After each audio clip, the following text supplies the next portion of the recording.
What's going on, guys, and welcome back. Infinity Conquest for the month of July opens up today, so let's break down the best and most formidable decks to help you conquer the challenging feat of winning 5 consecutive battles in a row. In addition, you'll probably run into these decks a lot, so how do you counter them and what do you look out for to net yourself the infamous Infinity Avatar? Now listen, before we jump in, I just gotta say, all of these decks today, they're gonna be consistent. They're gonna be great decks, but a lot of people are going to expect these decks. Hell, you're watching this video.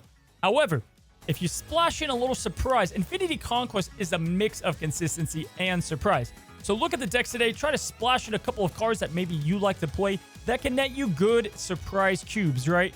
Things like Kang, maybe some tech cards, Cosmo, Killmonger, El Juggernaut, Arrow.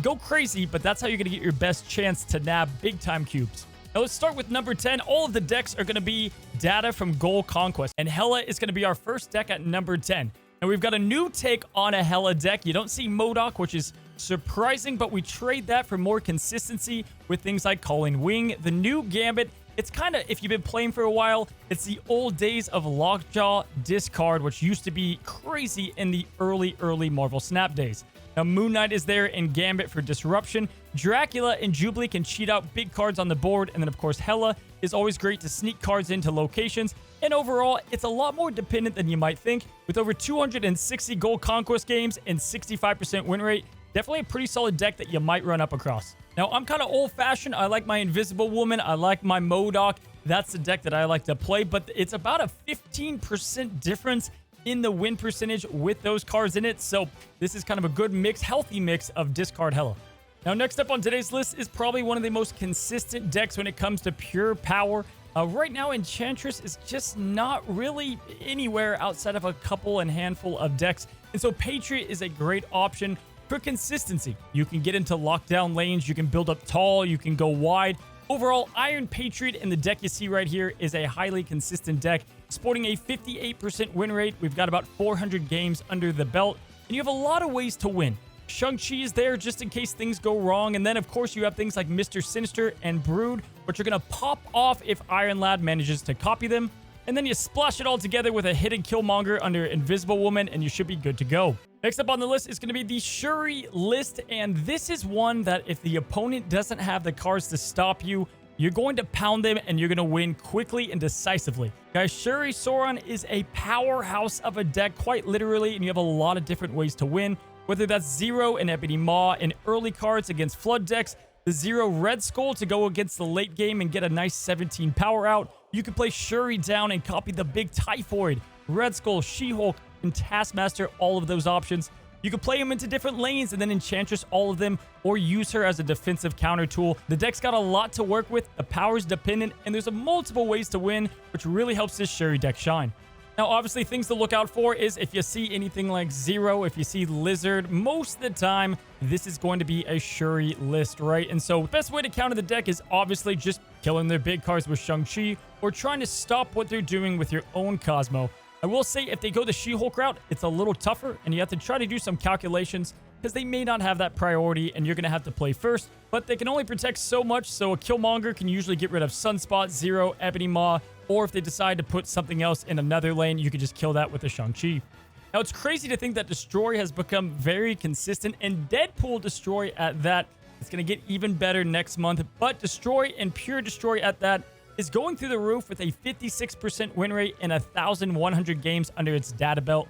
Now, you can go the Nimrod route, but this does have better statistics overall, as it's probably a bit more dependable with things like Bucky Barnes and Carnage, and don't get too greedy with the Deadpool, because after all, even like a 1-4 is always solid. Now, you're going to run into plenty of magics, which makes Null even better. And if you want to go a bit surprise or greedy-wise, you can throw an Arnim Zola in the deck for even more power. Make sure you kill your Sabretooth as much as possible. And overall, guys, this deck has a good early game to go against certain decks, and it has a very powerful tall presence late game. You can also change up your mind a little bit with, Sabretooth and some of those options. The deck has a built-in Killmonger counter, which is always good, and it can go very tall. So if you are all in on Destroy and you've played the archetype enough, definitely take it into Infinity Conquest. Now, I'll say this, that I think Destroy is kind of a hard deck to learn and pilot, so don't try to learn it in Infinity Conquest. I would only take this in here if you've played it a good amount this season. Obviously, if you run up against it, it's fairly obvious what's going on. You want to try to get priority against this deck so that you can quickly stop them with an armor or Cosmo, like even Jean Grey. There's a lot of ways to stop Destroy, and that's going to be your best bet. Or just let them have that priority. You kind of know where they're going to play their cards, and then you Shang-Chi, their big power play, their Null, their Death. That's the best and easiest way to counter it.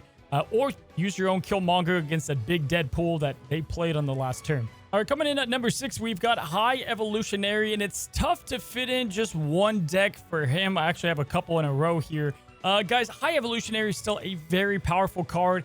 Now, this deck has been operating the same since the release, even with the Wasp nerf, still very good. Hulk does act a little different. If you have him in your starting hand and you start skipping turns, you definitely want to snap. I mean, they have no idea when you get the Hulk. If you want to know the ins and outs on how to run this deck, I have a full guide on just the Lockjaw style in general, telling you where to play which cards and which lanes and what to look out for on a turn-by-turn basis. However, for the next High Evo deck, we have a 64% win rate deck with 540 games, and that's going to be kind of the post-credit She-Infinite High Evo deck. Now, you can have Legion in here. You don't have to have High Evo. There's also some competitive She-Hulk decks without the High Evo. But this is the version that I believe Educated Collins came out with that's been the best and most consistent. And that's because the little green guy down there in Leech. It's the green machine, guys. You have Leech, She-Hulk, and the Hulk. Big power. You're relying on mostly trying to get that turn 7, which you can guarantee with Legion or Cosmo. And then it just is super advantageous to skip your turns, right? Sunspot, Nebula, and then the Misty Knight floating energy. Shocker's great hitting pretty much any of these cards. She-Hulk, if it gets hit by the Shocker, you can skip turn 5 and play Hulk or Infinite.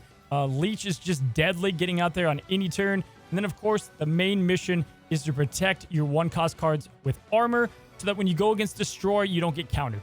Very good deck. The Leech here gets you a lot of cubes because people disrespect it. They don't know it, and they've already snapped, and it's too late for them because combo decks are just hot right now, and Leech is going to ruin those.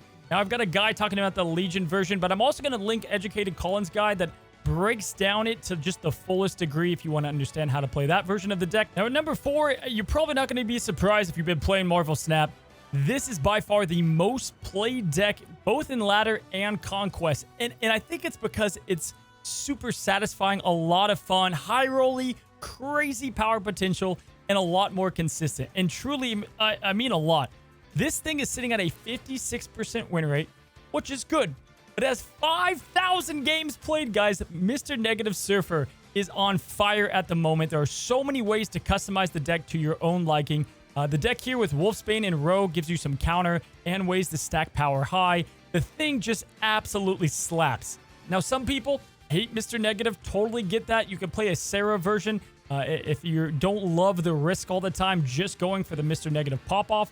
But with Silver Surfer, there's a lot more ways to win than just one. And then when you win, you can win absolutely big with your opponent underestimating the deck. Now, over the course of 5 battles could be a little tough, but guys, this is going to be a deck you see probably the most on your way to Infinity Conquest. Now, the easiest way to obviously counter this is going to be things like Cosmo. Trying to stop this early, and all of these cards having pure on reveal is going to be easy to stop, obviously, with the Cosmo. Enchantress, your own Rogue, also super solid, or even Super Scroll to take advantage of all the Iron Man doubling up, right? So there's several ways to counter this deck, so look out for that when playing it. But I'm telling you, if you don't want to lose to this deck that you're going to run up across, try to find a way to put Super Scroll or Enchantress in your own deck. Now, lastly, just like the High Evo decks, I think I forgot to mention how to counter those. A lot of those decks are going to rely on magic. So Scarlet Witch, Storm, Legion, shutting down the turn 7. We've been there. You guys have been seeing it lately. That's the best way to shut these decks down. All right, you might have noticed, guys, that Bounce is not on this list, and that is because the cards that were in Bounce are being played more in Sarah Miracle. Now, the data isn't crazy here. However, it is by far one of the most consistent ways to counter the wide variety of decks out there. If this is your first time in Infinity Conquest and you're not super confident or you're a little scared to what you're going to go up against, this deck is going to have the answers on just about any deck you'll come across. You can build extremely high with Hitmonkey, Bishop, and Mysterio.